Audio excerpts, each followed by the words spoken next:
Okay, so today on the Live and Form podcast, we are joined by David Jacko Jackson, who is a master instructor with Oxygen Advantage, former professional rugby player, accredited UKSCA Strength Conditioning coach, NASM performance enhancement and corrective exercise specialist. Yeah, Jacko, welcome.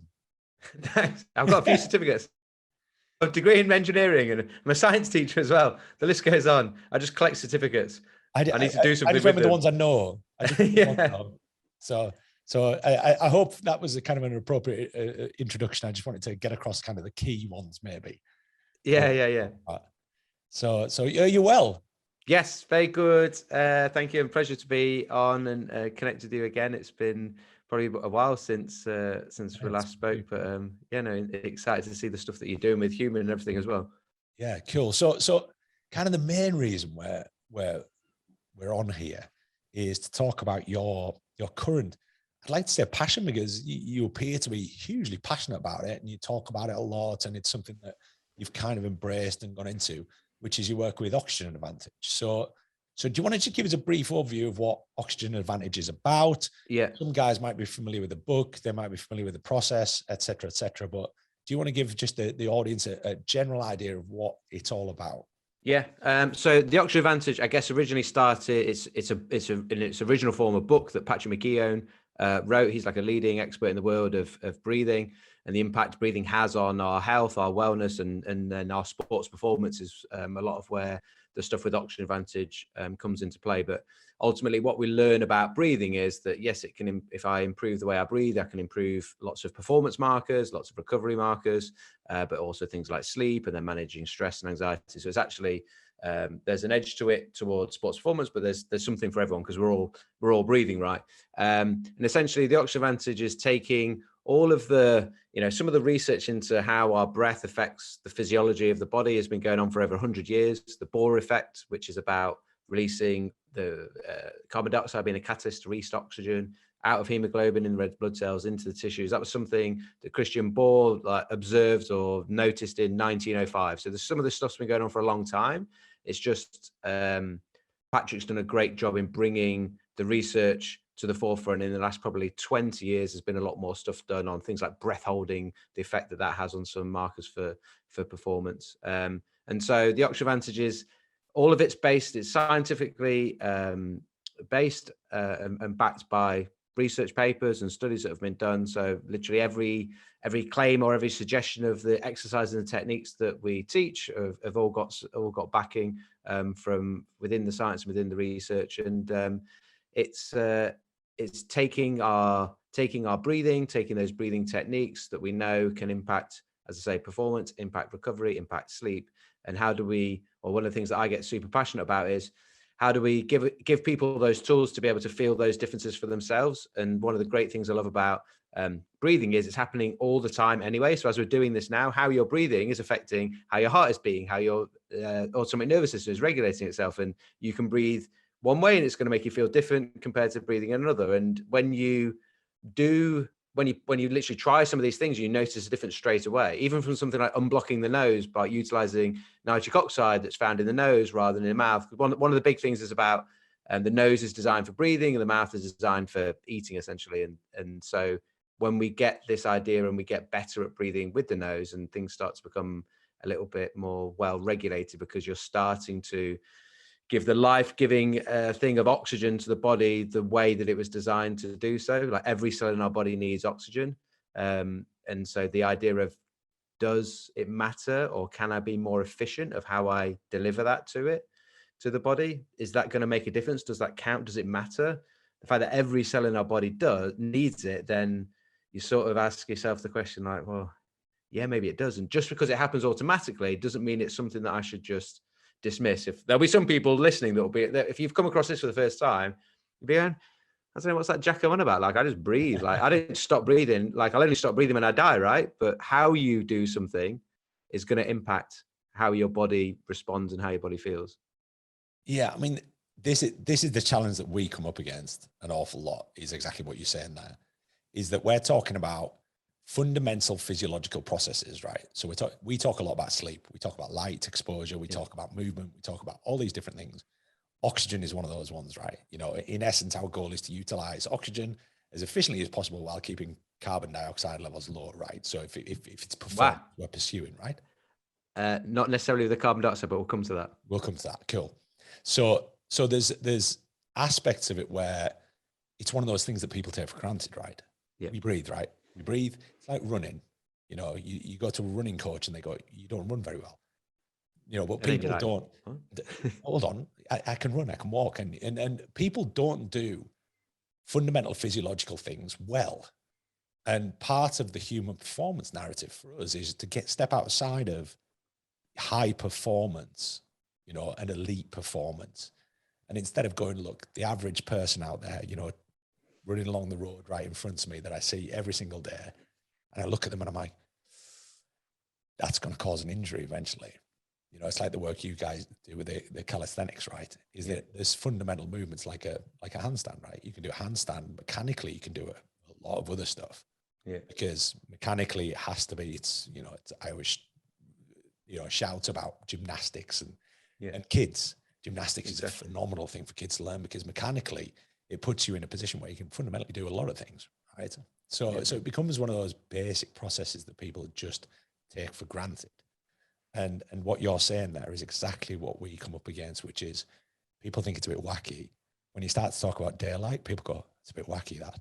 It's a bit out there, right? And obviously you're hearing the same thing, right? Yeah. You're talking about oxygen, you need to breathe better. People are going, is this guy, is he a bit of a whack job? Is he, you know, what's he on about? So the goal here is you explain it. To it. We'll take a look at that science and we'll pull it all together and actually make some sense out of it. And to be honest, most of our audience will probably be very open to stuff like this because they're like, oh yeah, all of this physiological stuff. Now, if we start to tweak a little bit, all of a sudden we start to perform better, whether it's elite level or whether it's day-to-day stuff, right? You know, somebody in an office, if they can breathe better, they're going to perform better. Yeah. You're going to be able to concentrate better. Like your breathing influences your blood flow and oxygen supply to the brain. There's something I'll be able to, there's a little thing that I'll be able to explain that hopefully like everyone will understand intuitively, but just to give a bit of I just wanted to say one thing around that, like blood supply and oxygen supply to the brain. And one of the reasons you said I'm quite passionate about it, I guess I'm one of those really annoying people that like, I found something that's really impacted me and I can't not talk about it passionately because it's changed. It's literally been life-changing for how my body feels and how I've recovered from so I played professional rugby as you mentioned, but retired from a head injury in 2013 where I had a seizure on the field and a bleed on the brain. And one of the things I did not know at the time, and there wasn't the understanding of it at all at the time, or we certainly weren't aware, or any of the medical staff that I was working with, that one of the things that is getting damaged when the brain is like getting shaken inside of the skull, the middle part of the brain, the brainstem, is getting shaken about, and that disturbs and can mess with the respiratory center, which is in that brainstem. And that then will start to affect our breathing patterns. And one of the things will be like how we breathe physically.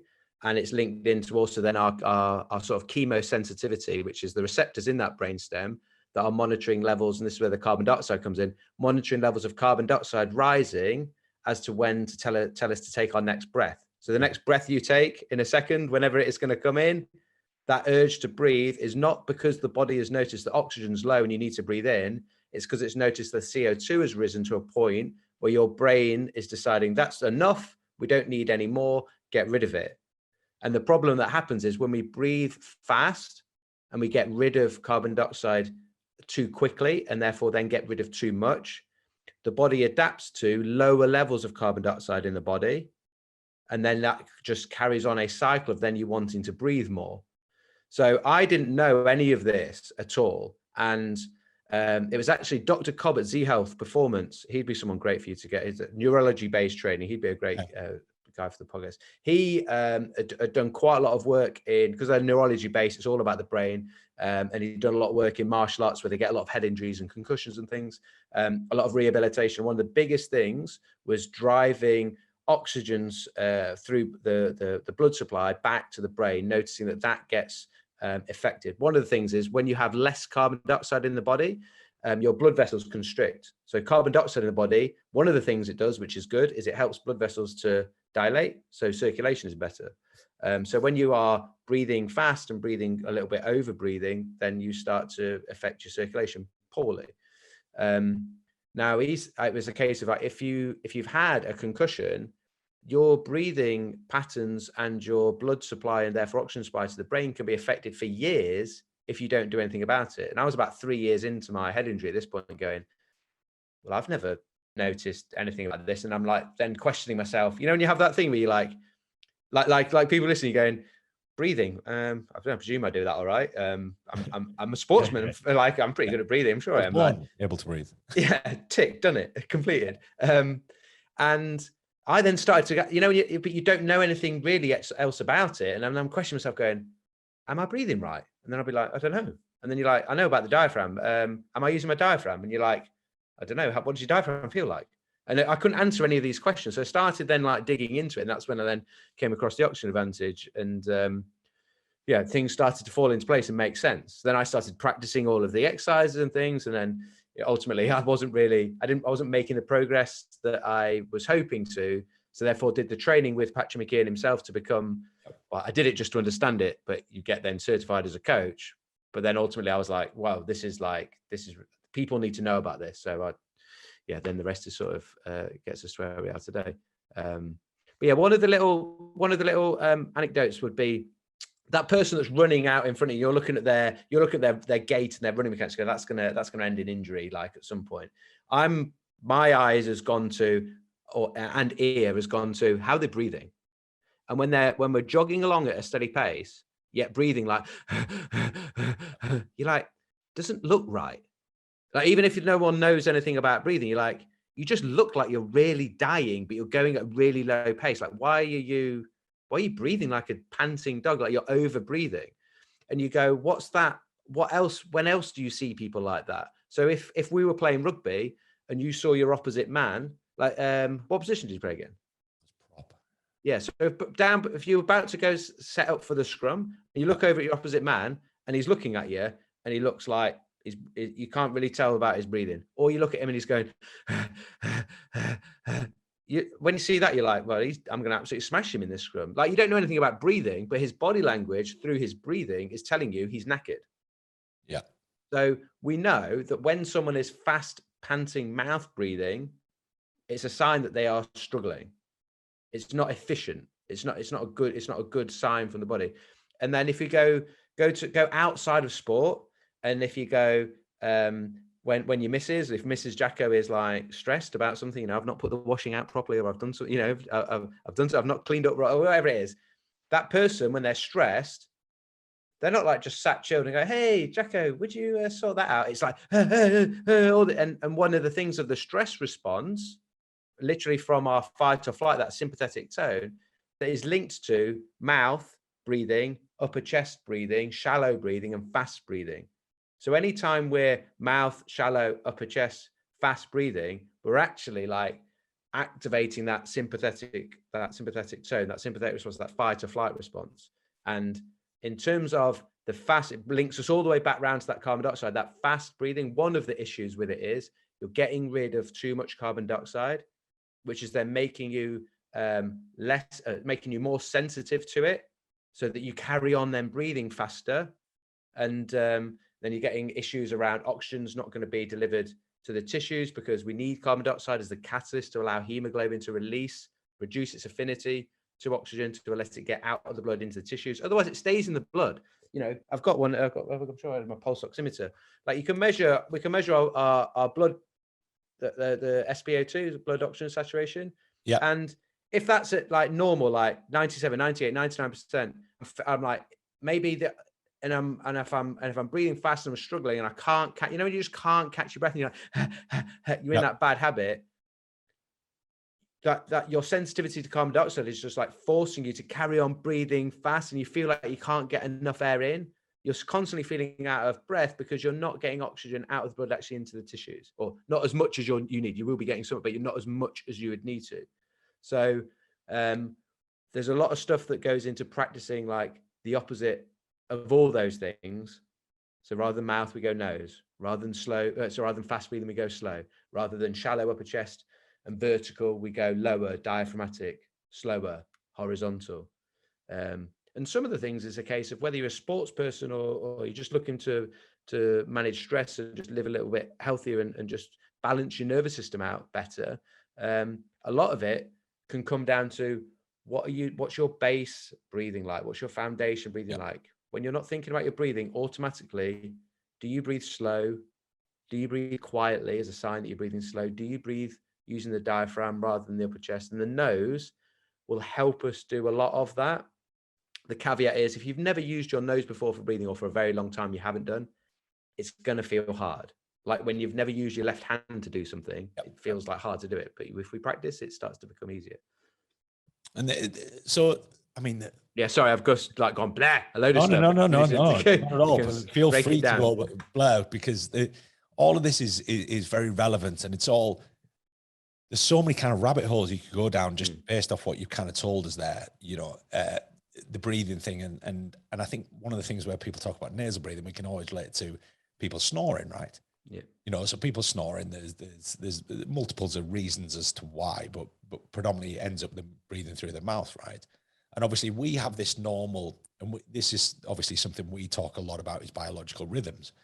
And when we talk about biological rhythm, there's certain hormonal things that happen. And obviously cortisol, you know, peaks just in the morning, goes up, and then essentially just falls all the way down as we're going out throughout the day. And then what you're saying there is when we talk about the sympathetic, the parasympathetic nervous system, and how they're being influenced by breath, and how that breathing alters the way that responds.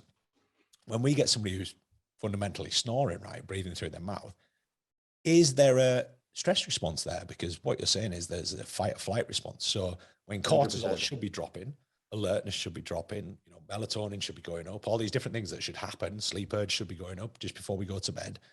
And there's all these things that should be happening, but there's all these outside influences. So there's things that obviously people take, people consume, that are causing vasodilation, vasoconstriction, all these different things. Then they've got the general health, the blood pressure, et cetera, et cetera.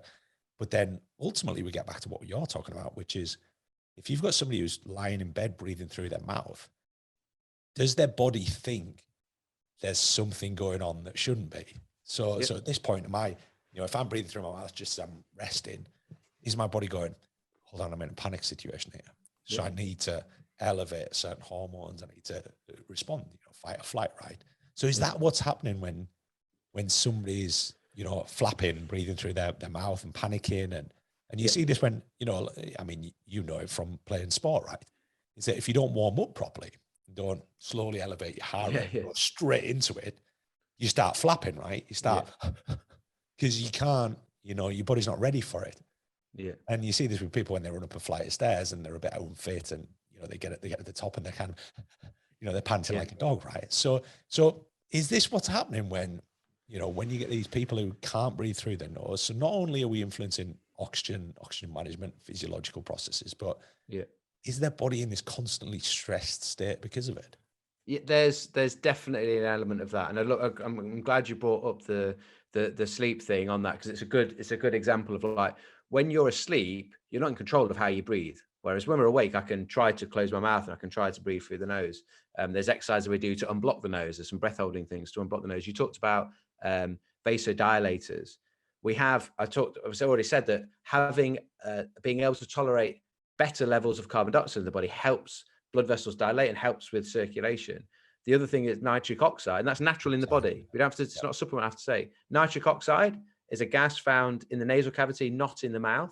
And that's also a vasodilator. But, you know, there's been nitric oxide, what's the precursor, like arginine that they put in pre-workouts and that type of stuff. Am I right in thinking, so nitric oxide can be formed from it starts with the nose and the mouth though, doesn't it? So there's an element of bacteria that accumulates. Obviously it's all interlinked, right? Yeah. But it comes down to the bacteria, right? So nitric oxide initiates with that bacteria that's present in your mouth, right? And what we know is that when we breathe through the nose, we take that nitric oxide into the upper airways and into the lungs, and it helps distribute blood within the lungs more evenly, as well as being that vasodilator. When we breathe with the mouth, we find that, like, I don't know where the levels are, like 0, or it's very little of that coming through. The other thing with the mouth breathing, and particularly at night, we're losing moisture. There's research to show you lose 42% more moisture mouth breathing compared to nasal breathing at night. Okay. Like, so if people wake up in the morning with a dry mouth, Yep.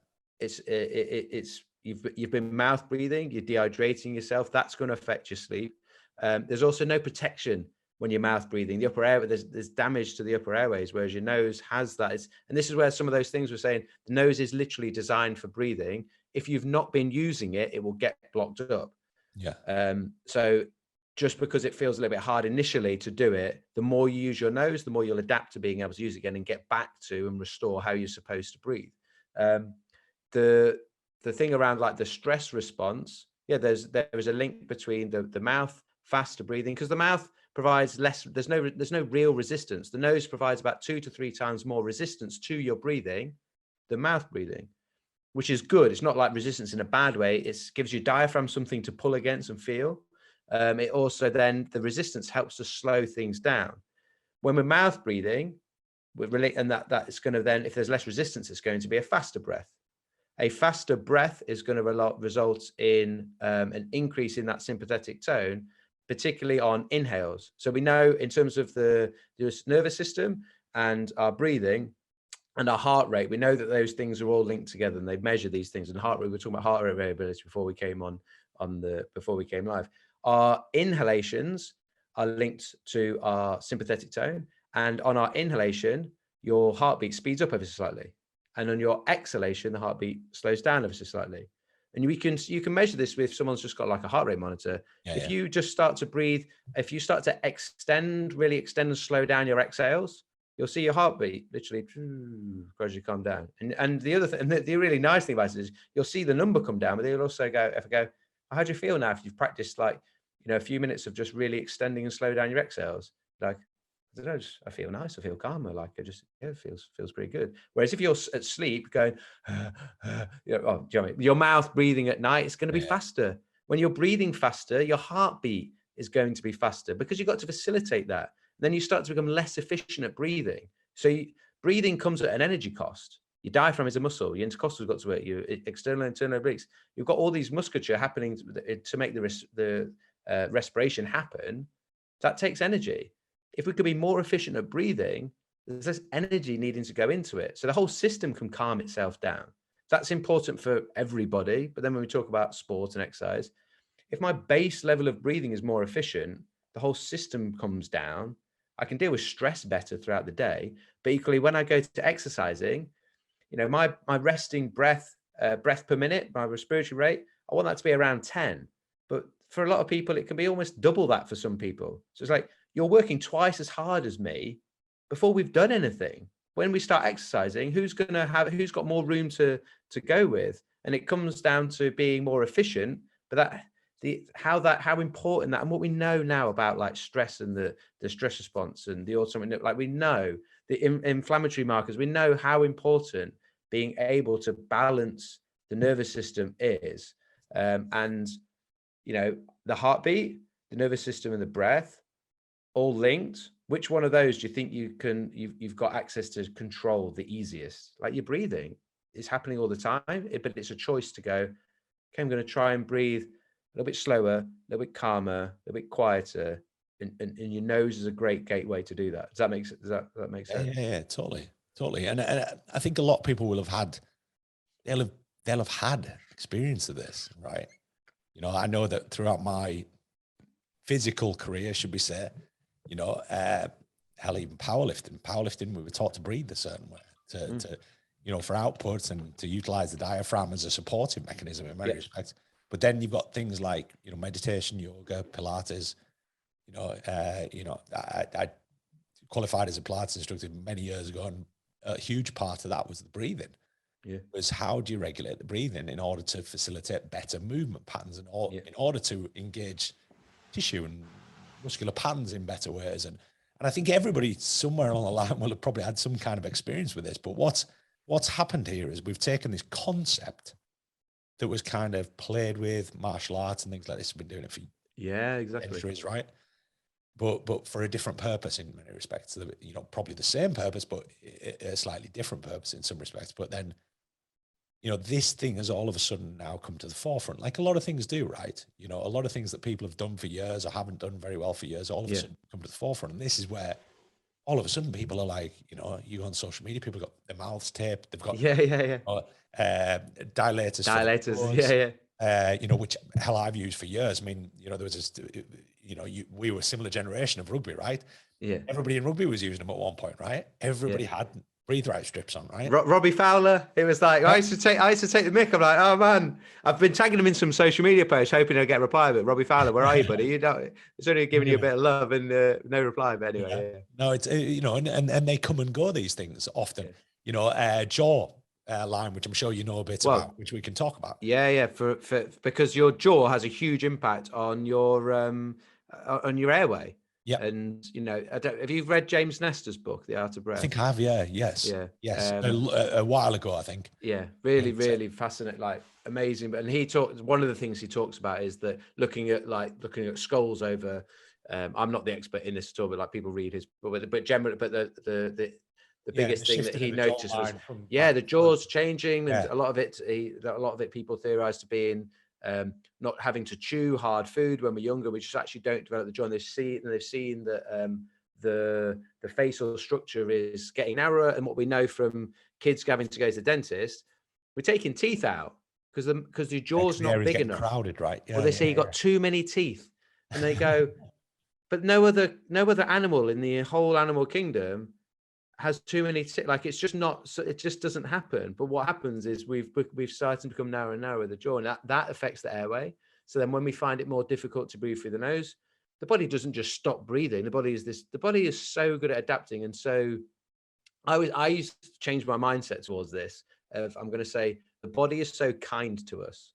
I used to and this has only been very recent, my mindset's changed on this, and I think understanding my breathing and being able to connect with it is making me connect better with my body. As a rugby, I can talk to you as a rugby player. How many games of rugby did you play? Hundreds of games of rugby. How many did you play where at the beginning of the game, you weren't already in some sort of discomfort and pain? Yeah. Every game. There's some sort of niggle or whatever, and people are taped up and taking painkillers before the game even starts. And so we teach ourselves to dumb down our response to pain so that we can carry on doing the thing that we like doing. And that makes us less connected to our bodies. When you have to retrain yourself to breathe because you've had a head injury like that, or your breathing is poor for whatever the reason is, a lot of the time, just being too stressed keeps us in that mouth fast panting that we're talking about. And so that just creates a habit, and we need to retrain those habits. When you are going, right, I'm making this commitment, I understand what people are saying about breathing, I'm going to try it. You then have to start thinking about how you're breathing. And all of that stuff happens inside of you. You'll feel your heartbeat beating alongside and changing. You'll feel your diaphragm, and you'll notice things inside of you moving. You start to connect better with your body. And the body, so the body is this like fantastic thing. Like when I used to be injured, I'd be like annoyed at my body. Like, why did you get injured? And it's like, and the pain, like being annoyed at pain. The pain is just the body's way of going like, hey, Jacko, you did some stuff to me. And like, here's the response, because this isn't good. Like, don't be bad on me. I'm just like responding to that. And the adaptation to, I'm finding it difficult to breathe through the nose is, I'm not going to stop breathing because you'll die. So I'm just going to breathe through the mouth. And it's harder for me to connect to the diaphragm when I'm mouth breathing. So, and you haven't used your diaphragm much. So your diaphragm's a muscle, that'll atrophy. Like you won't be able to connect with it as like in terms of activate it as well. Like, just if someone's injured a muscle or not using a muscle. And so again, I won't let you die. I'm just going to help. I'm just going to use these muscles around like your pecs and your shoulders and your traps to just lift that rib cage, to keep some air coming in so we stay alive. Okay, you might complain that your neck and shoulders feel tight and your pecs are a bit tight, but I'm keeping you alive, buddy. Like, this is my body talking to me. But do you know what I mean? It's so amazing at adapting to that. We just need to start to bring our awareness to what's going on so we can start to change that to give us.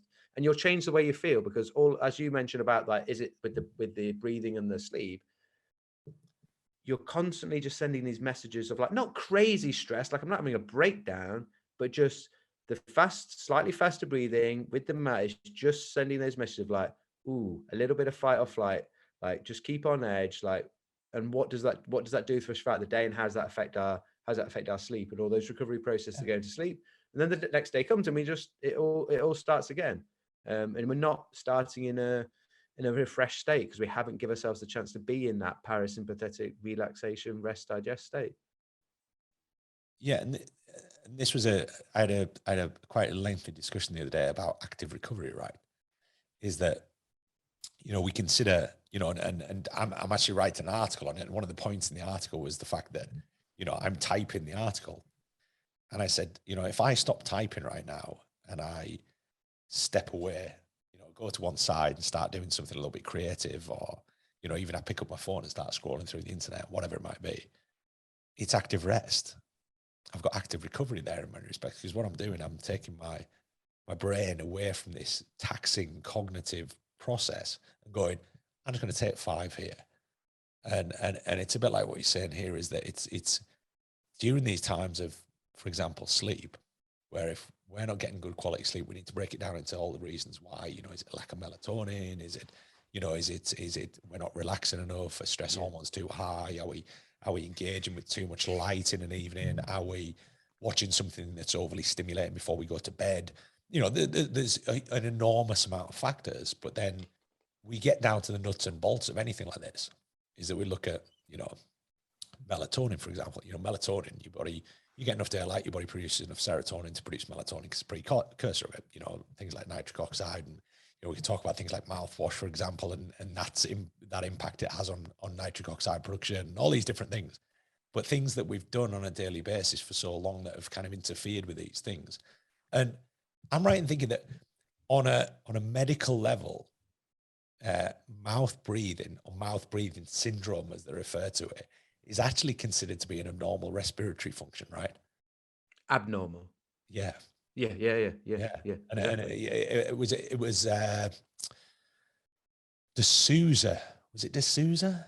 D'Souza, stated that it was a pathology to do with an obstruction of the upper airways and an increased resistance of your ability to nasal breathe. Yeah. I think it was D'Souza had said that. I'd read some stuff about it.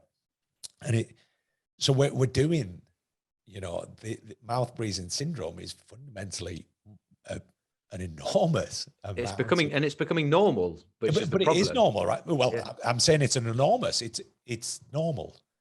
It's actually probably 99% of the population have mouth breathing syndrome, which is not classed as an abnormal respiratory function.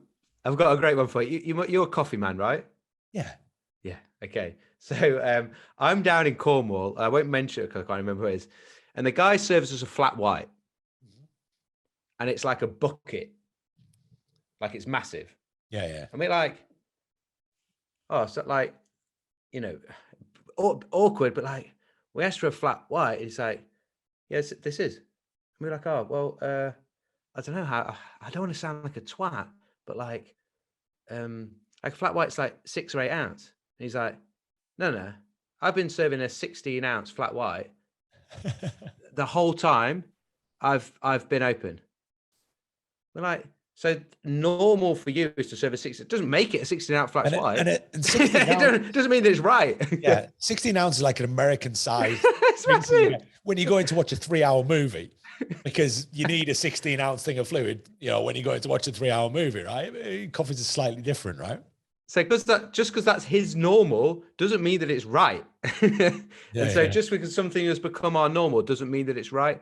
There's 30 different functions of the nose that prove, I think this was like in the 70s, like Coates, a research paper saying like 30 different functions of the nose they found that prove that it's designed for breathing. And I think even he said, that's 30 that I've found so far. I expect probably in the future we'll find even more. So I just want to encourage people that, because there'll be some people, right, that haven't used breathe through their nose for a long time, and they'll like they'll hear this, and some will get on board and they'll be like, okay, Phil and Jacko are saying this, so they'll start trying to breathe through the nose and they'll be like, oh, it's hard, like my nose is blocked, like this. No, this doesn't feel right. This isn't right for me. And we're all like human beings. We all like, the reason we've got a nose is to breathe through it. So I do encourage people to, just because it feels hard at the start. If it feels like, for me, I couldn't run. I was like trying to do it, like run nasal breathing. Couldn't run to the end of my row, which is 50 meters, with like just snot pouring down my face. It was just like horrendous, right? It was just bad. And with a beard, it's not good. Yeah. And then the couple of the markers tests we do to check dysfunctional breathing, like what's your respiratory rate like? So how many breaths in a minute do you take? How sensitive are we to carbon dioxide would be They call it with the Oxford Advantage, we call it the Bolt score, or it's called the control pause in Buteyko, where you just do a normal inhale and a normal exhale. You hold the breath, and you're waiting for the first desire to breathe. So you're not using willpower to hold your breath. You're just waiting for that first urge to breathe as a sign of how long does it take for carbon dioxide builds up to a point where your brain goes, right, Jacko, we need to breathe. 25 seconds or above, it's where the research says that's like functional breathing. Yeah. Dysfunctional under 25. And it was like 10 or below, you've probably got some serious asthma issues. Now, I've never had asthma, and mine was like not even 10 seconds. So I like had these like all these poor markers for my breathing, and I'm going like, rather than giving up, and I was like, this isn't right. Like I wasn't a big rugby player. I was a small guy that was really fit. Like being fit was my thing. And I was like, what's going on here? Right. Rather than giving up, and I was like, this is a problem. If I'm that bad at this that I thought I should be good at, my ego took a bit of a hit. But I was like, I need to address this. And that's where it started me. So to encourage people, if it feels hard, it means you really need to put some time and effort into it, because it will change how your body, it will change how you feel. It will be life changing, because your body will start to respond, but it will take some time. And people like to see improvements, right? Like anything, you've been in this industry long enough to know that, if people don't see something measurable, and again, we've got all this tech, and, we were talking about it before coming on camera about different types of tech and things that we've got to measure stuff, right? Use the oxygen meter, which again, given the pandemic, there'll be a lot of people familiar with these, right? People have bought them. Yeah, exactly. People know, what's it for? How does it measure it?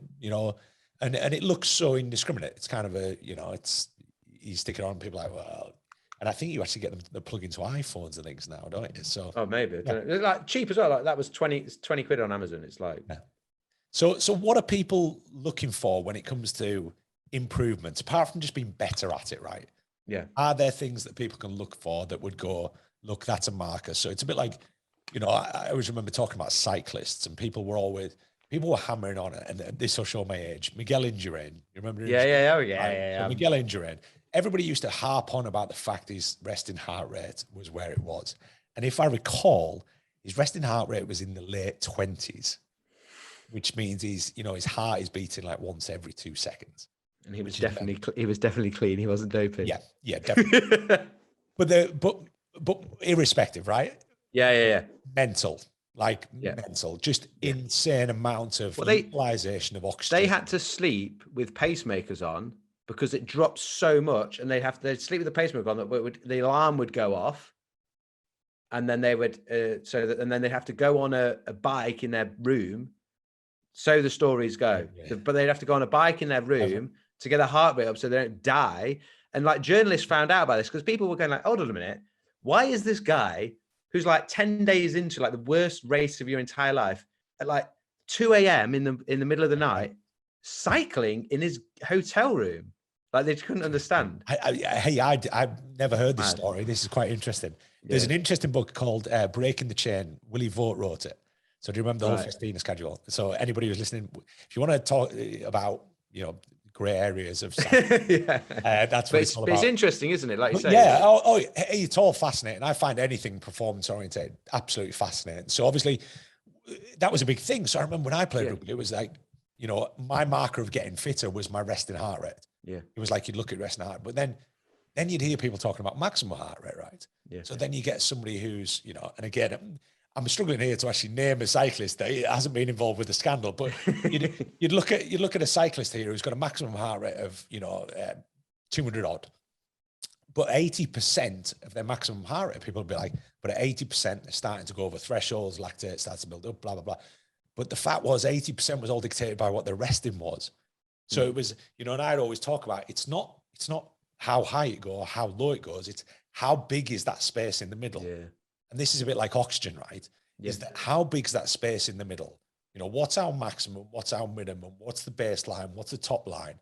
And if we can push both, so we've got this scope in the middle, now all of a sudden, someone at the front of the peloton, well, not at the front, somebody at the back who they're guarding, that their threshold is way higher than everybody else's, hence why they're protecting them, right? So they're going, right, we're going to keep you below this threshold. keep you below it, keep you below it, keep you below it. And this was always the fascinating thing about cycling, right? The precision of it all and the accuracy of, if we set off too early and you see the peloton breaks and you're like, oh my God, there's no way anybody's catching me.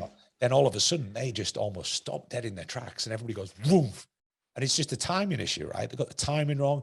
Oxygen didn't do its job. Oxygen didn't do its job. They start to produce too much, lactate and nothing works anymore, right? So ultimately, and this is moving us on to the performance aspect of this. So now, when we talk about elite sport, and I know you're doing some work in elite sport, when we talk about these techniques and things like this, and ultimately, I'm yet to see a professional sport where I can see someone consciously breathing through their nose, right? Because in elite sport, they're probably breathing through their nose and their mouth at the same time because, performance dictates it. But how much of that is translating and moving over into, are we moving these proverbial markers of athletes and going, look, because I'm way more efficient in my training and my lower intensity stuff and my, my higher intensity stuff now, I'm actually able to take in oxygen through not only my nose, but probably in my mouth as well, which technically I shouldn't, but I can. How much of that is carrying over into high performance stuff? Yeah, well, great question. And it's exciting to see, because, you'll have seen it in throughout your whole career of stuff gets done at like in professional sport at the elite level. And then it's like, oh, if they're doing that, then after, X number of years, it filters down, and like the bits that are relevant to general pop, like we all start trying to integrate these things to either perform better in our sports that we do, or just like live a better life by implementing some of these things. So it's exciting to see it really coming to the forefront. And, a lot of the time in professional sport, we're looking at like 1%ers, but how you breathe and get oxygen into your body and how you deal with carbon dioxide linked, and that's actually linked to lactate, which we can talk about in a second, like how you deal with those things, it's more than a 1%er. In terms of markers for people to look at, what we just mentioned there, talk what we mentioned before, and you talked about heart rate, resting respiratory rate. So like just literally sit down, nice and relaxed and calm, start your stopwatch for a minute and just count, don't change your breathing, just observe how many breaths you take in a minute. And we want that to be around 10. For a lot of people, they'll be surprised that it'll be like a hell of a lot higher than that. Okay. And then the other one would be that that breath hold after a normal exhale to first desire to breathe, and trying to ensure, like, if that's not 25 seconds and above, like we want to try and get it to that point. That's telling us about our sensitivity or tolerance of carbon dioxide building up in the body. So when you're saying a breath hold, it is literally just hold your breath.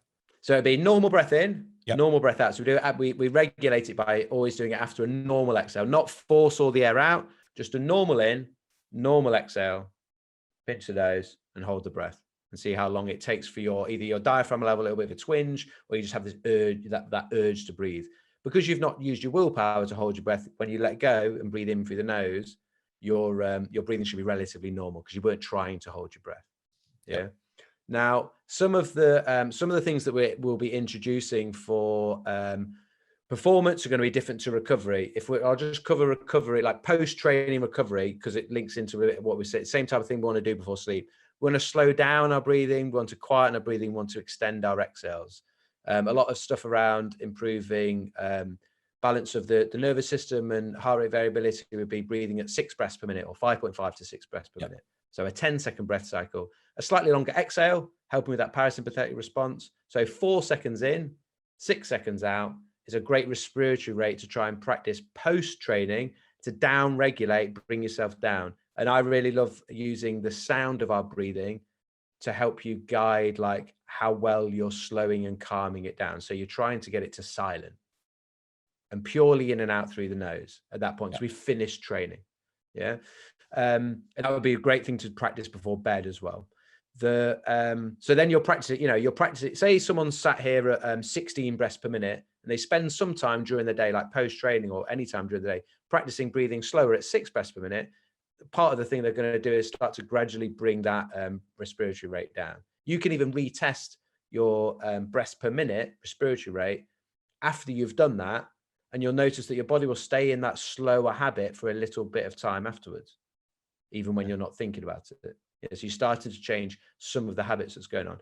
we will do some stuff on mechanics of breathing generally, in terms of going like, okay, how do we want the ribs to articulate to allow the space of the diaphragm to move, in terms of getting better quality of the size of the breath coming in. So if my ribs can't externally rotate and expand laterally and outwards, it's difficult for me to take a deep breath and a large breath, because I'm not creating the space for my diaphragm to be able to move down.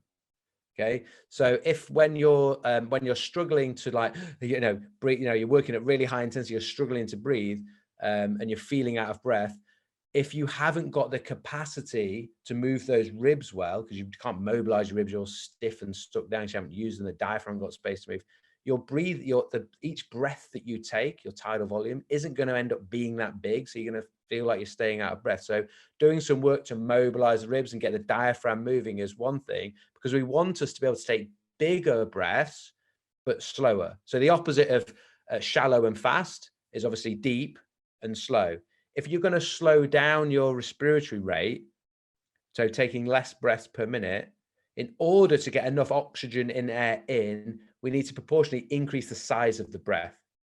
This is because every breath we take, I always think of singing a song after I say that. Every breath we take, there's about 150, depending on the size of the person, about 150 milliliters of air that gets lost in dead space.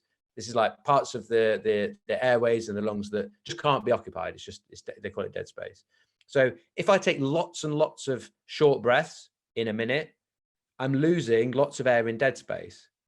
If I take, we could do some simple breaths. If I took 20 breaths, because I'm breathing quite fast, I'm out of breath, 20 times 150, 3 liters in dead space, wasted. If I reduce that and take 10 breaths per minute, 1.5 liters lost in dead space, so long as proportionally I increase the size of each of those 10 breaths, I'm going to be getting more usable air into the lungs. So rather than fast when I'm out of breath, I'm going to go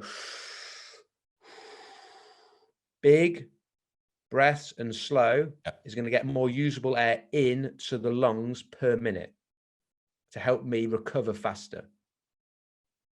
That makes sense? Yeah. And this, I'm thinking free divers here. Yeah, well, free divers, talking about free diving, you got to hold your breath. The thing about the breath holding that we do with the Oxygen Advantage, and there's been a lot of research on this in the last sort of like 20 years or so, and some of the research is done on free divers. You take the bloods of a free diver and they see like a greater percentage of hematocrit, so hemoglobin, and red blood cell count.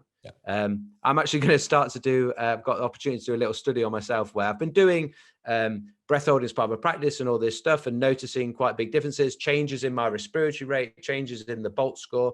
But I want to I've got the opportunity to get bloods taken. Actually, I'm going to do like a full 6-week thing of like, I'm going to do breath holding 5 reps twice a day, and then my other breathing exercises within, and just be quite rigid with that. I did a nasal marathon about a month ago, where I got quite, I got really, I was like, I'm doing this thing, so I'm going to go really good with my training. All of my training for that, so I'm going off topic now, but all of my training for that was done at like 180 minus my age heart rate to stay nice and easy and aerobic. Makes the nasal breathing nice and easy. And you'll notice that, like, so for me, that's like, I'm 40, so, well, 39, so stay below 141. And nasal breathing at that pace now was fine. And what I noticed was, gradually, as I carried on doing this, my heart rate and the pace that I was running at. So say at the start I was running at like 6.5 minute Ks. Right. So just refer back very quickly there. When you say nasal marathon, you mean actually running a marathon just using nasal breathing? Yeah. Right. I had visions there of people actually competing on how long they could breathe out their nose.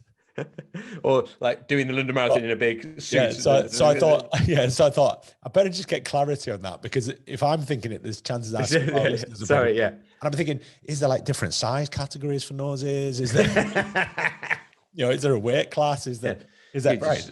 I'll get you. And so improving the aerobic efficiency and our breathing efficiency to the point where, so then I was like, my threshold of what my nose could handle tended to be that like 180 minus age. And then that just started, two things started to happen. Either I stayed at 180 minus my age and nasal breathing was fine. And as the weeks went, I was like, oh, rather than it being 6.5 minute Ks, I'm now running at like 6 minute Ks, 5.5 minute Ks. And then looking at my heart, my nose breathing's okay. Look at my heartbeat. And I'm like, I'm now running faster and my heartbeat is exactly the same as it was before, or even lower. And then gradually, as the whole like efficiency of the nose was going, so I had like periods in the marathon when my heart rate was at like 160, 170. I was even doing some the other day. I was like getting close to 180 and still managing nasal breathing comfortably.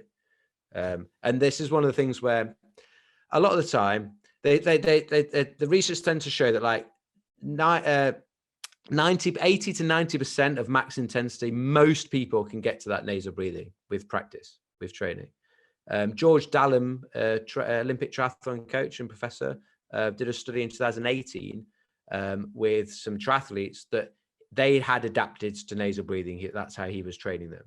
Yep. He then got them to, so once adapted, he got them to do VO2 max testing, mouth breathing and nasal breathing. Same output of their VO2 max, but when they were nasal breathing, their respiratory rate was 22% less. So they were breathing 22% less, therefore showing that they're more efficient at getting oxygen in via nasal breathing. And then the energy cost of breathing, they're not wasting as much energy. Well, it's not wasting, it's not the right word, but do you know what I mean? Like the energy of to spend on breathing is less, so they've got more energy to do their whatever exercise it is that they're doing. And how was that moving things like lactate threshold? So it's increased, like, so one of the things with this build up, getting more tolerable of CO2 building up in the body, allows for more efficient transfer of oxygen from hemoglobin red blood cells into tissues. But we have this accumulation of H+ ions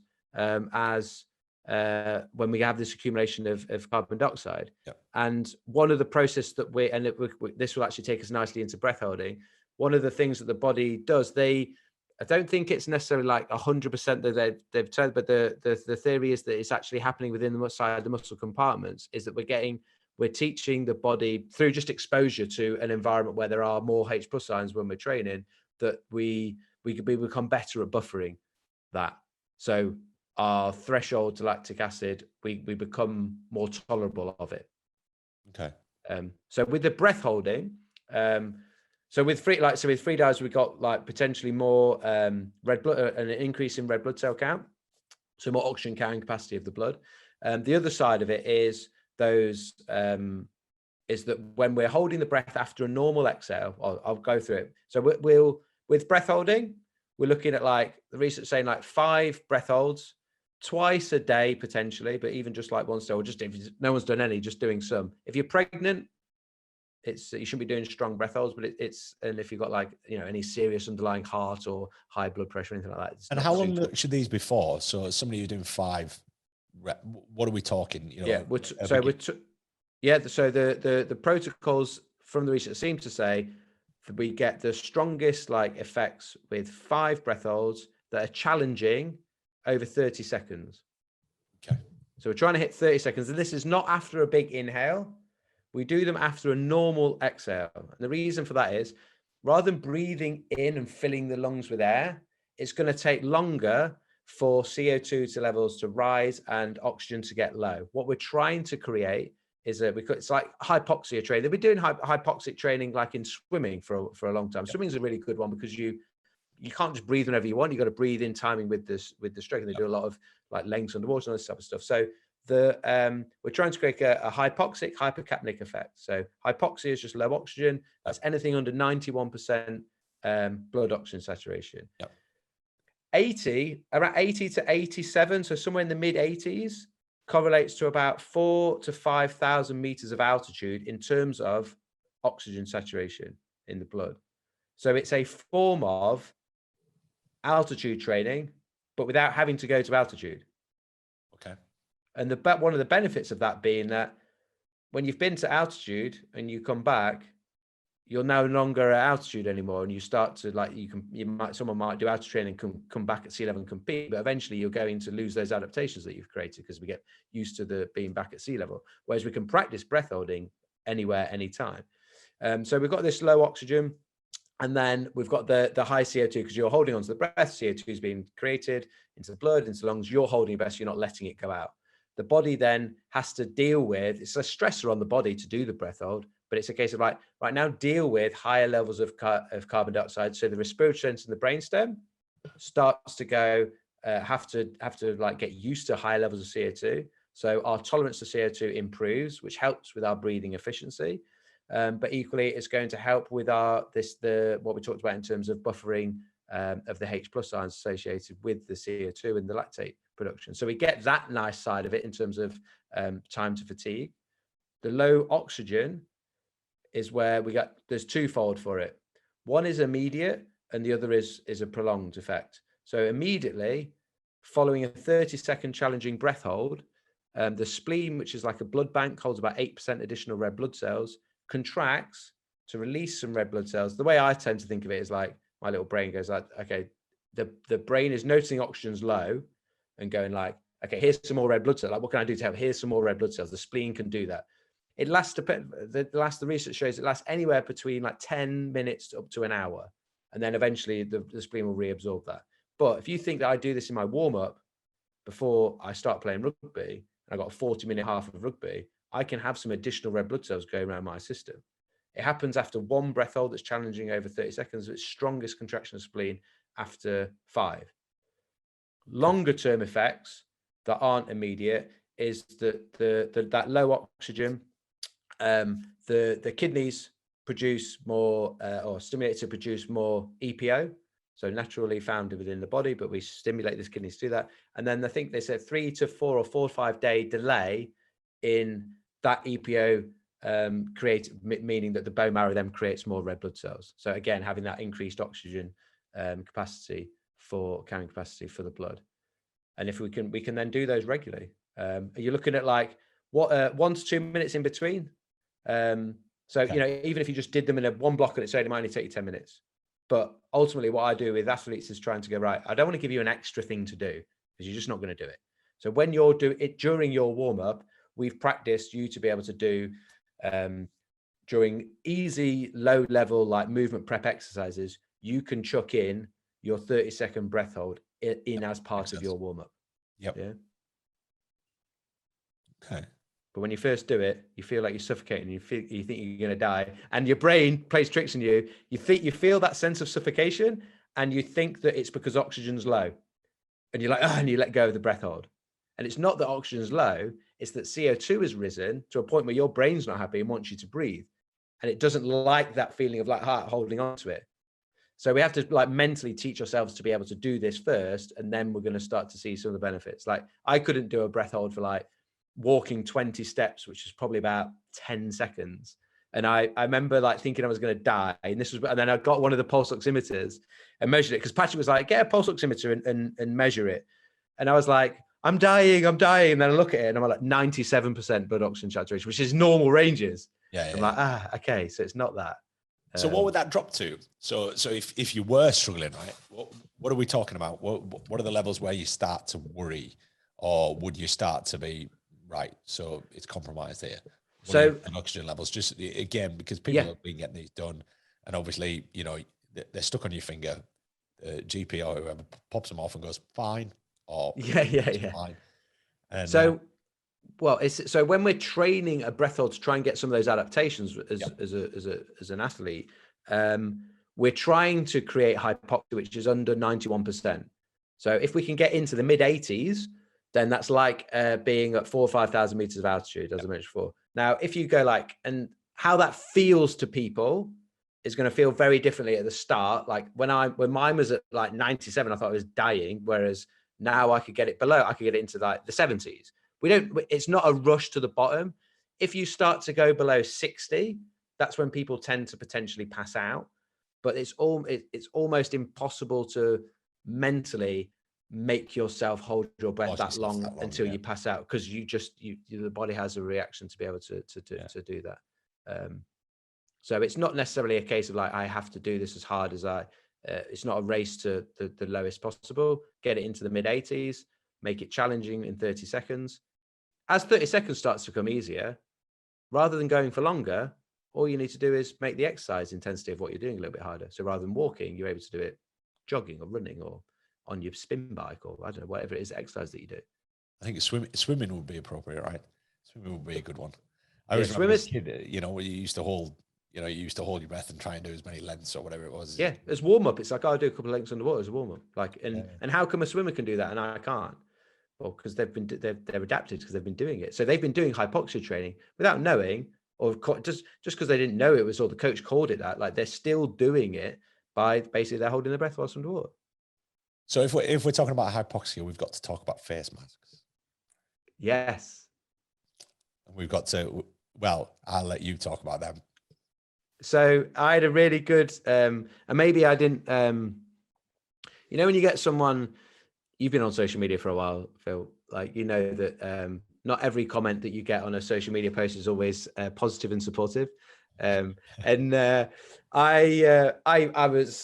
put a post on where I was using a sports mask, and someone commented, they were like, you do know you've lost all of your credibility wearing that, because there's no research or anything to back up that those things work. Now, I ummed and ahed of how to respond to that. And I think in the end, I just asked him whether he'd used one or not, to which he didn't reply. But there was, I don't know the name of the company that was, but when they first came out, like, I don't know how long ago they started getting brought out a long time ago. A company was claiming that it was an altitude training mask. Right. And this is, I think, where we've got to get clarity here, is that, and this is where context gets removed, right? Yeah. Is that an altitude training tool, wasn't it? That's what it was marketed as. So having a mask on that restricts your breathing is not simulating being at altitude. So you put the mask on, you will notice that it's harder to breathe that air in. It's great for training the diaphragm. So you increase your diaphragm strength. So one of the things, diaphragm is a muscle, stronger muscles function better. Endurance of the diaphragm will be improved. It's actually a really key factor. Like, diaphragm endurance strength or endurance capacity is really important for facilitating good breathing mechanics, and therefore good breathing as a process when we start to get tired. If the diaphragm starts to get fatigued too early during exercise, the brain will have to send more blood to the diaphragm, and it actually like takes away blood from the legs to facilitate that. And we end up, I've got jelly legs. So it could be that your diaphragm is a little weak and needs training. So it trains your diaphragm strength, which is good, just provides more resistance. The other thing is that the mask itself means the carbon dioxide that you breathe out is pooling in the mask, and then you rebreathe it in. So you are increasing the amount of CO2, and therefore actually helping you improve that carbon dioxide tolerance, which is a good thing. But it's not an altitude training mask.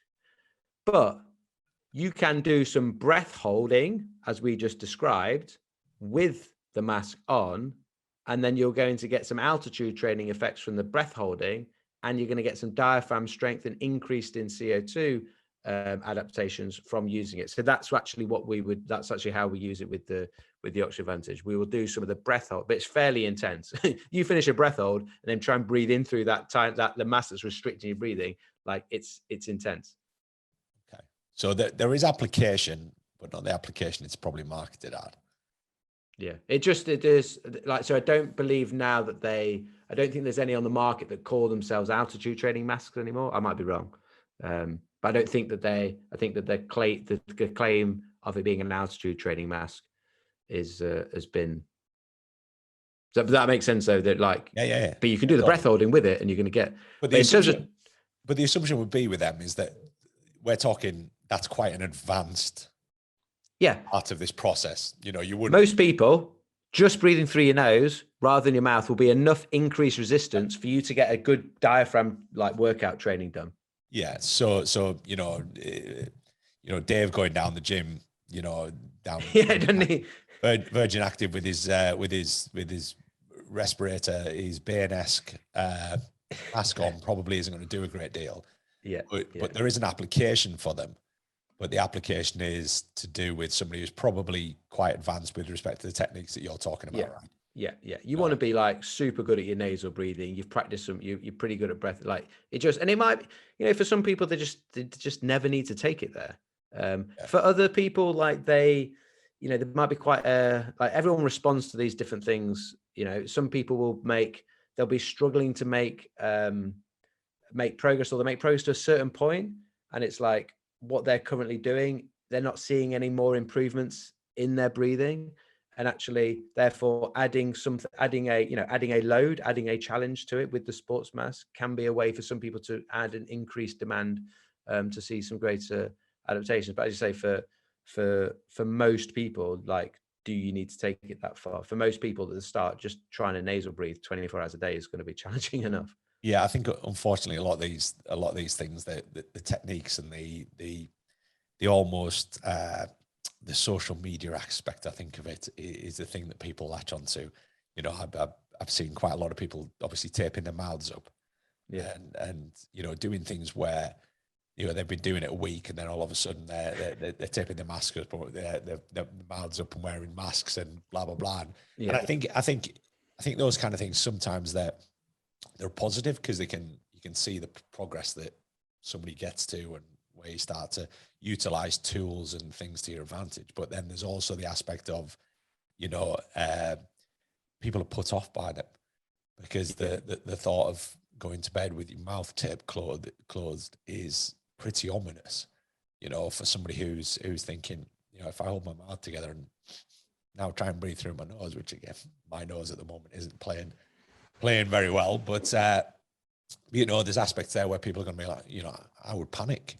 If somebody we've got to individualize it. Totally. Duct tape. I mean, I've seen people with duct tape and stuff. I'm thinking, are they getting kidnapped here, or are they trying a bit of nasal breathing? It's tricky to call sometimes. So there's a progression, isn't there? And I think there's and it's probably very boring. It's probably very monotonous. It's very difficult to start with, but it's something that you can progress with minimal equipment, virtually none, right?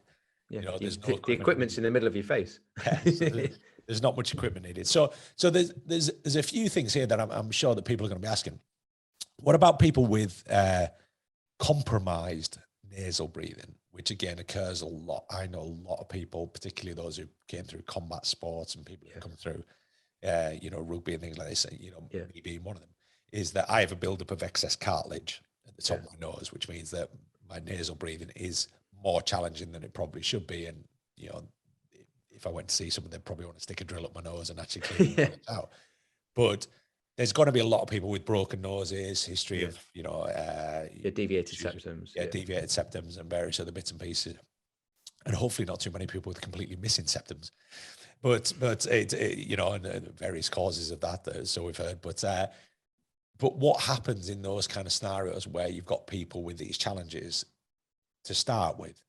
What do you do to, and I know that you've reiterated a lot on social media about different ways of clearing your nasal cavities and improving this process. So where do we go to with people with compromised nasal breathing? So you mentioned about like nasal dilators or the Breathwork strips can help people. The one of the ways to just see how it would fit, what would it feel like for me to wear a Breathwork strip, would be put the hands either side of your nose, create some tension across there, pull it apart and breathe in.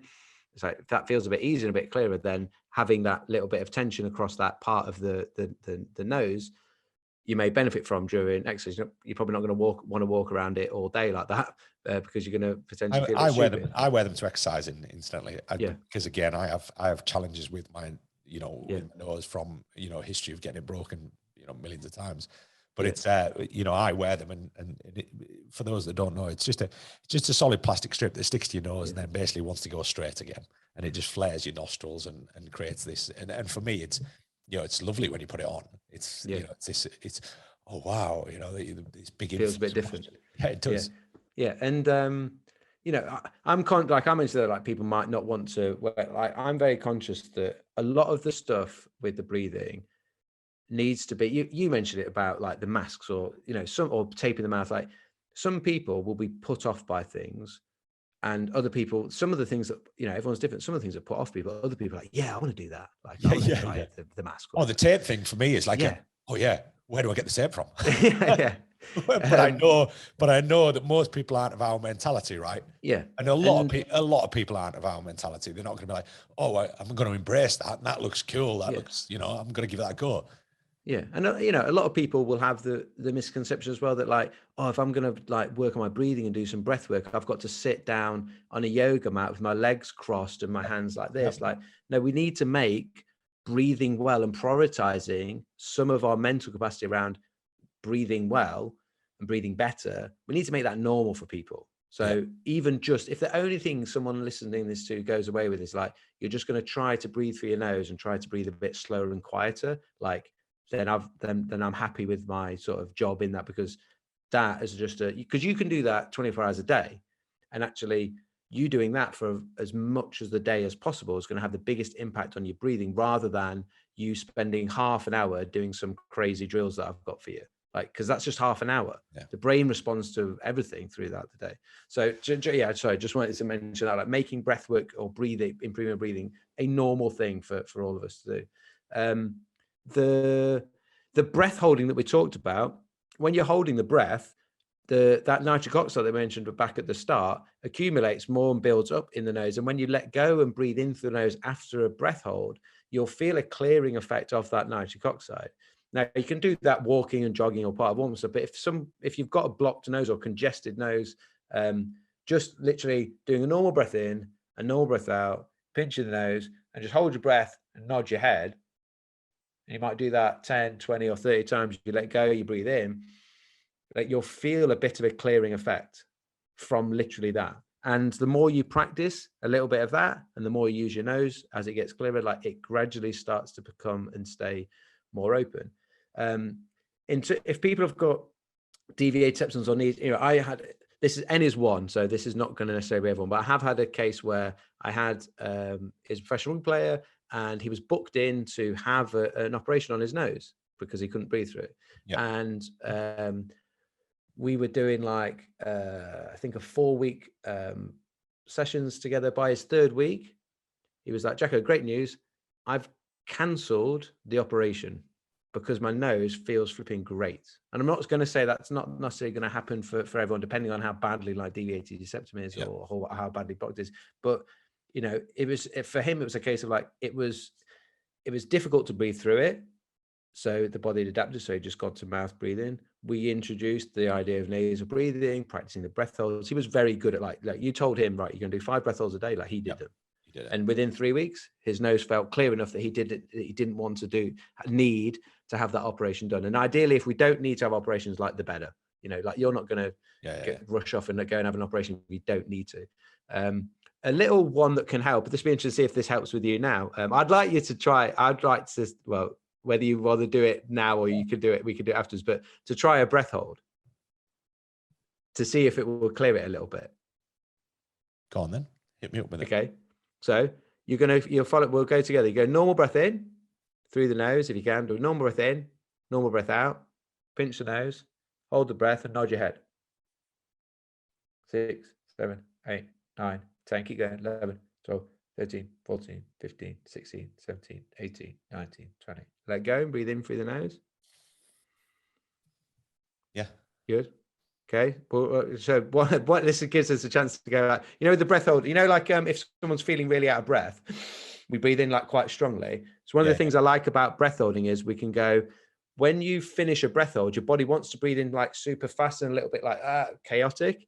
It's a chance to know that the body's going to do that, but practice trying to breathe in, let go, breathe in a little bit calmly and breathe in from lower down. In terms of training good habits, when the body is wanting to go to bad old like over breathing habits or types of habits. Do another one, and I want you to just keep going until you feel that like real urge to like, okay, this is now strong. Don't fall over. Okay, so normal breath in, normal breath out, pinch the nose.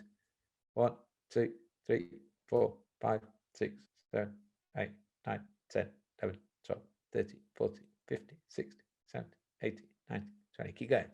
2, 3, 4, 5, 6, 7, 28, 29, 30, 31, 32, 3, 4, 5, 6, 7, 8, 9, 40. Good, Phil. When you have to, let go and breathe in through the nose. Nice. I think I could have maybe gone a little bit longer there, but I was, Right, I was a little bit concerned about passing out. Yeah, no. Now, if you breathe, like I was counting, so I wasn't even fully holding my breath. When I breathe in now, the air feels colder. Can you? Yeah, it does. Yeah. It feels, you know, and it almost feels like that Breathwork strip, right? It feels like all of a sudden it's like, and again, I'm sure the audience have figured on, but I'm a little congested at the moment. You know, you know, yeah, it's interesting. Feels a bit better. It does, yeah, absolutely, it does. The other one, you know, wrap your top lip over your top teeth. You look a bit silly on this one. Like that creates tension. Then breathe in quite strongly. Creating tension over the bottom of the nose can help that to stay a little bit clearer as well. So people, when they're out running, when it gets, because when your breathing gets quite strong and you're breathing really fast, the nose like closes in on itself. And then that's like, so like creating some tension. Okay, you look like an idiot, but you know, I've got a ponytail. It's all right. I'm going to get him to edit those bits out. But people do that. They go, like, okay, actually, that helps me. That helps me to nasal breathe whilst I'm exercising. Which I guess is just, you know, it's everything being pulled, so everything's open, right? Yeah, totally. Interesting. Yeah, no, it fascinates me. I mean, it's, you know, it's something that I'm completely embraced. I've dabbled about with it and had a little play with it here and there and what have you. But it's but yeah, most certainly it's an interesting area. It's a fascinating area in many respects, and hence, you know, why I wanted to have this conversation with you, because there is a lot of science out there. There's a lot of talk out there about these things. You know, I'm familiar with the Breathwork strips, which have been about for, well, again, without you know, putting a number on things. We're playing in the 90s. Come on, Phil. Hey, I was using them when I was 16, 17. It was at school. I was using the Breathwork strips, which were, again, I think you might be right there. Maybe it was Robbie Fowler who brought them. It's valid. Be like 1996, that type of area. Yeah, and there was definitely some rugby players, I think, you know, doing it at the time. And I always remember it was, you know, and our PE teacher would be like, what on earth are you wearing? And it was, but turns out that, you know, and obviously people who snore, you know, and I think that's a huge part of this market, should we say, from a commercial perspective, you know, who really would nasal breathe benefit people who don't sleep well, right? Yeah. No, totally. Is that if you can even clear your nose before you fall asleep, maybe there's something there. I don't know. No, effect probably wouldn't last long enough, but over time, you know, there could be a massive thing there. And I don't know that Breathwork strips were invented really largely for people who sleep, right? To be able to. Yeah, and if you've you remember we mentioned, like, for recovery and slowing down the respiratory rate, which helps slow down the heart rate. 4 seconds in, 6 seconds out, practicing that for 5-10 minutes before you go to sleep. If you're practicing breathing slower and making it quiet by breathing slower, you're teaching the system to carry on like that. You can't make a snoring noise, whether it's through the nose or because you can snore through the nose or the mouth, but you can't make a snoring noise if you breathe slowly. Like, it's impossible. The noise comes from speed.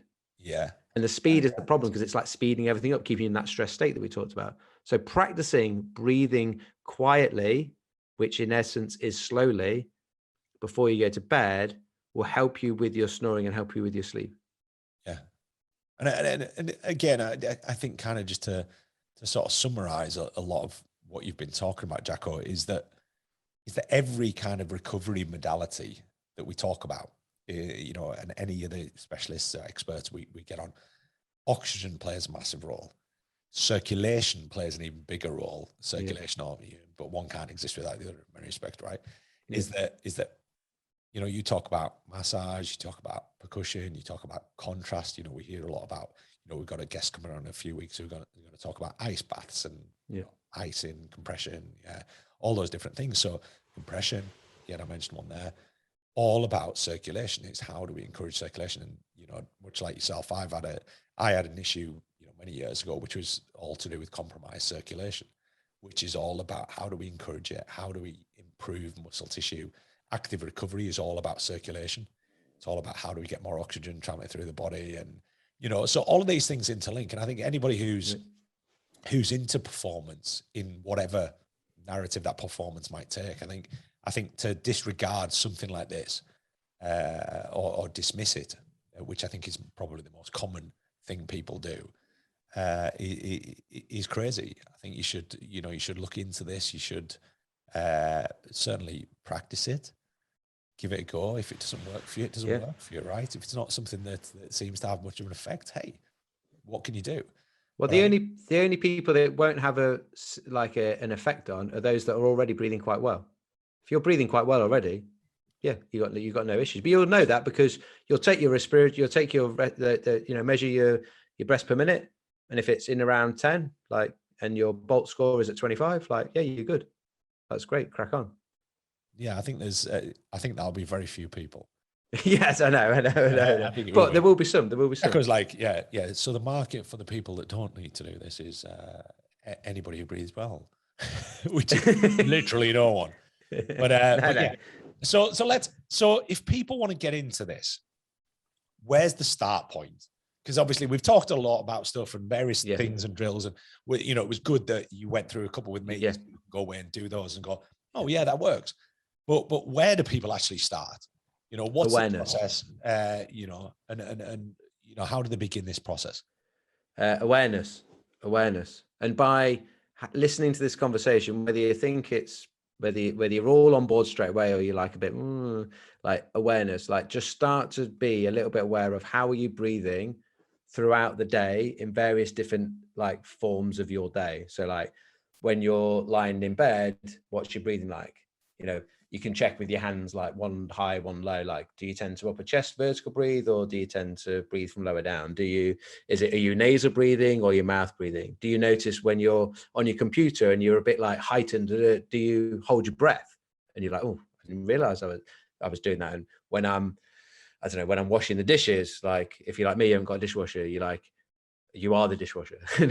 You're actually, when I'm doing that, I tend to mouth breathe, or I tend to hold a lot of tension up here. It's just starting to bring your awareness, because your awareness is the key to be able to make, this is nothing to do with breathing. This is just changing anything, having the information, and we can give you loads of more information. Having more information and having the right information is important, but knowing how you currently breathe and what you're currently is the first step in you being able to then change that. Because if you don't know that actually you're breathing quite poorly, your mouth breathing, upper chest breathing, you're never going to be able to change it.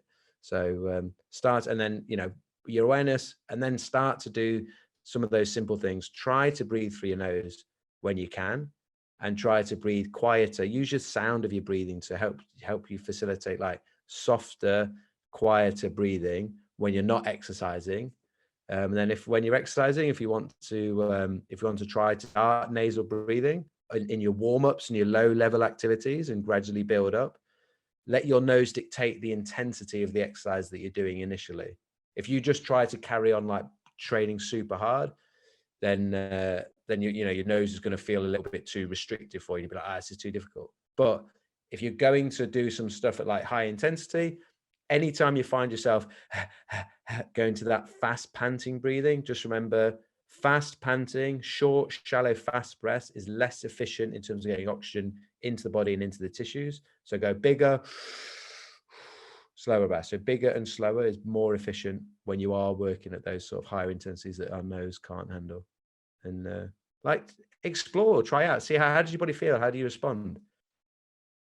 Cool. I think there's multiple about we could keep going, but I'm very conscious of the time.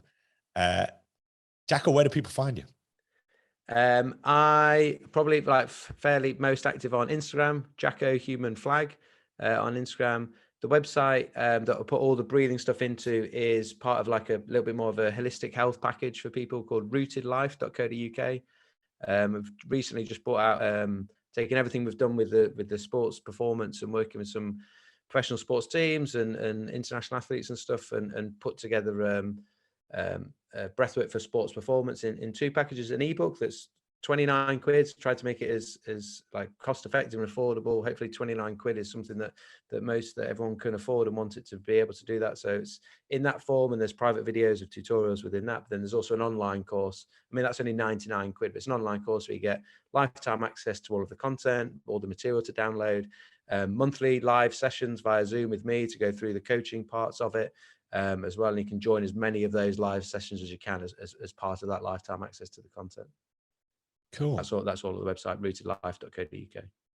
Amazing. Yeah, we'll put all the links in the bio and the further information in YouTube and et cetera, so people can reach out to you. But Jacko, thank you so much for your time. I know there's so many other things we could talk about, but I mean, just this single topic alone, I think we could crank out hours and hours and hours of information about it. But thank you for dipping our toes in on that, and we'd love to come back at some point and maybe progress this conversation. And once a large amount of our audience have probably gone away and trialed it and seen what they think and utilize some of it, which would be cool. Yeah, no, mate, anytime, and my pleasure. Thank you for having me on. Yeah, thank you once again, Jacko, and we'll speak again soon.